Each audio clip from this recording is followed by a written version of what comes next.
I watched this culture that seems to take for granted what our veterans have done for us.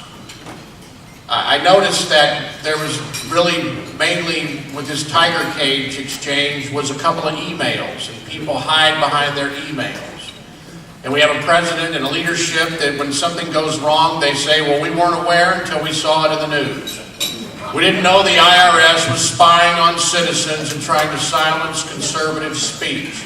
We had no earthly idea that terrorists were attacking an outpost in Benghazi. We thought it was just a bad movie, but we really didn't know that we could help them. We just weren't aware in any way whatsoever. I'm starting not to believe this because they don't know the VA hospitals are in trouble. They don't know the IRS is out of control. They don't know what happened in Benghazi, but they seem to be absolutely positive that the earth is going to melt unless they can tax the living snot out of every one of us within the next 50 years.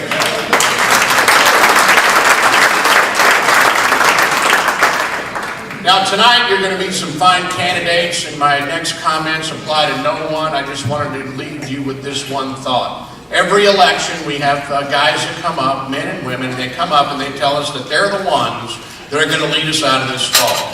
And they have a plan to get us out of this fall. And they're going to go up there and they're going to make a difference because they know what's going on and they have an agenda and they're going to implement that agenda and they're going to reach across party aisles and they're going to do all this other great stuff. Well, I would just say this. In this election, you know what I'm looking for in a candidate? I'm looking for the candidate that recognizes what I do. I'm looking for the candidate that recognizes what you do. I'm looking for the candidate that will acknowledge that the American people are not a bunch of lost quislings constantly running from a boogeyman, trying to hide from some kind of non-existent oppression, and that we manage our lives just fine if they would leave us alone and get out of our way.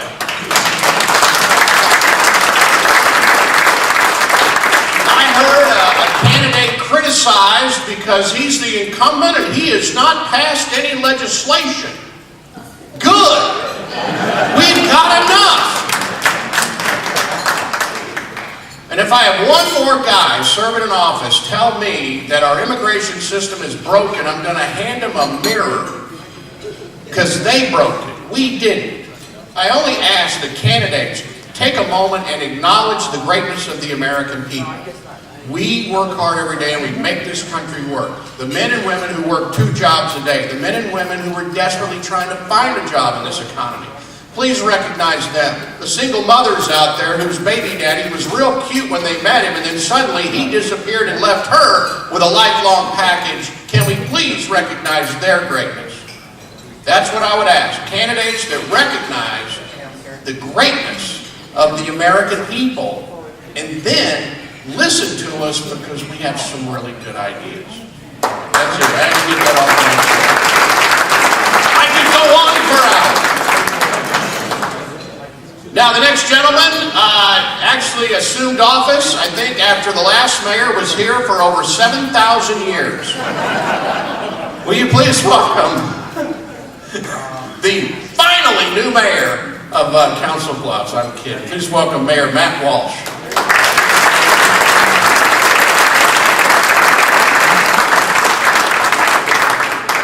Good evening, everybody, and welcome to Council Bluffs, Iowa. Council Bluffs is a great community. The sun shone a little less bright this week, unfortunately. It's a community where the Ballinger family and many of our volunteers took our World War II veterans to Washington, D.C. and now are working to take our Korean veterans to the same location.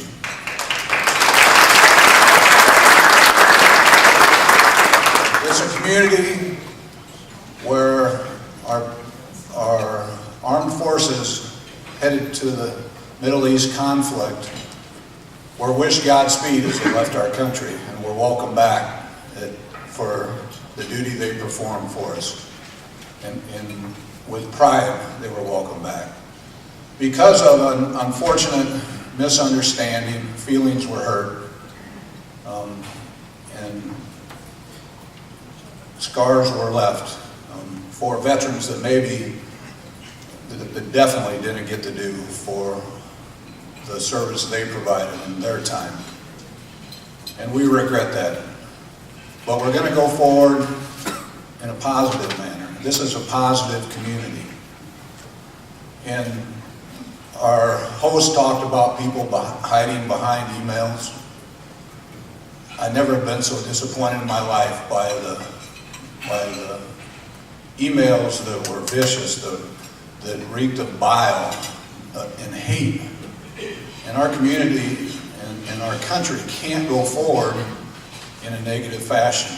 And so tonight, what I'll be looking for are candidates who have a positive message and are not obstructionists, but have ideas of what's good for our country. And so I hope I see that. And again, welcome to Council Bluffs. Thank you.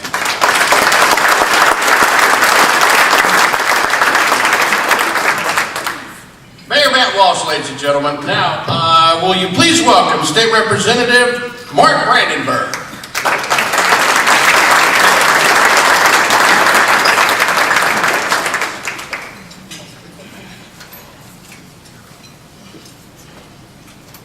Thank you. Thank you for the opportunity to come up and say thanks to a few people and just give me an opportunity to share some thoughts. There's a state senator recently that gave a farewell speech at the Capitol, and he took 2 hours. I'm just going to take a couple minutes. First of all, I'd like to thank my wife, Debbie, for the many sacrifices that she's made. Most people are aware that usually for about 4 months every year, a legislator goes and moves to Des Moines. Many of the legislators' wives go with them, and they're their clerks.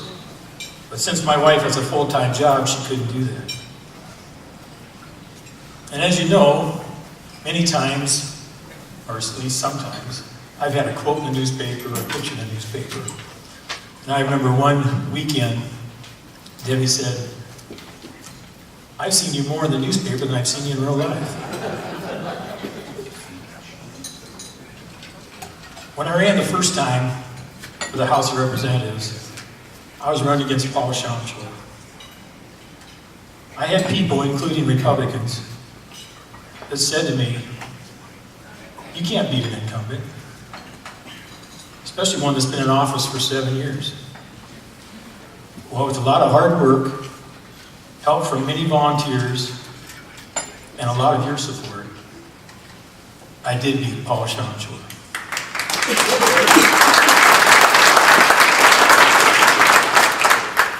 Therefore, I'd also like to thank the people in my district for electing me and allowing me to serve for them. I want to thank those of you that have supported me by either investing in or working on my campaign. I would not have been successful without you. I owe a special thank you to my wife, Myra Nixon, and Don Conrad. Thank you.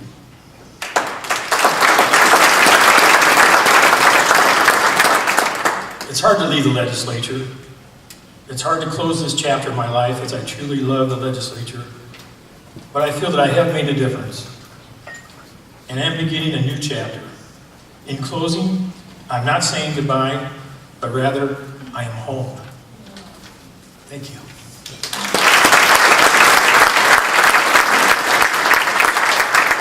State Representative Mark Brandenburg, ladies and gentlemen. Now we'd like to welcome to the podium State Representative Mary Ann Hanusa.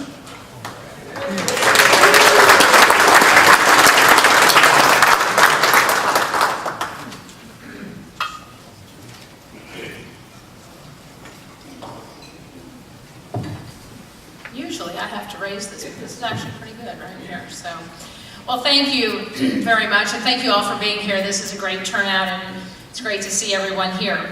I am honored this evening to present the Distinguished Volunteer Service Award to my friend Naomi Lyman. And I'm trying, there's Naomi. I was going to say, where is she? There she is. All right. I met Naomi when I became the chair of the Pottawattamie County Republican Party, and Naomi was already the co-chair. 2008 was a presidential election year, and as any of you who have ever served as a county chair understand, the responsibilities of running a county party and running a headquarters during a presidential election year are heightened, to say the least. And sometimes there are competing interests between the various levels of campaigns all campaigning in a presidential election year, all of which need to be worked out. And I recall on at least 2 particularly frustrating occasions when I approached Naomi and said, "Are you sure you don't want to be county chair? Really? This would be a great opportunity for you, Naomi, to serve your nation. Are you sure?" You remember that, don't you, Naomi? And each time Naomi would look at me and smile, and then we would just go back and continue to work for the party and work to elect our Republican candidates. In the years since I have known Naomi, she has gone above and beyond the call of duty as a volunteer. She has attended the famous Iowa caucuses every year, even in off-presidential years, and has been a delegate to the county, district, and state conventions. Besides those sort of usual activities that or a lot of us participate in, Naomi has helped the county party and its candidates in numerous ways. While continuing as county chair, she has served on almost every committee, made countless phone calls, helped at the Republican headquarters, including at times being the first one there and the last one to leave, attended campaign events, and put up yard signs. Naomi has spoken to the media about campaign events and activities, helped to plan Lincoln Day dinners, such as you heard, this one included, responded to emails, sent to the county party, and posted pictures and Republican updates on Facebook. Naomi has supported our Republican candidates by attending and helping at their events, and has worked tirelessly to promote the mission of the Republican Party and elect Republican candidates to office. Some of those miles that Naomi traveled across our state as she was promoting the Republican Party was as she served as the chair of the 3rd District Executive Committee. Naomi is an often seen figure at parades, special events, campaign rallies, and dinners, texting, tweeting, taking pictures, and through technology, making everyone who was not there wish that they were there. Ladies and gentlemen, Naomi has made a difference for our Republican Party and for our state. Please join me tonight in congratulating Naomi Lyon this evening as I present to her the Distinguished Volunteer Service Award.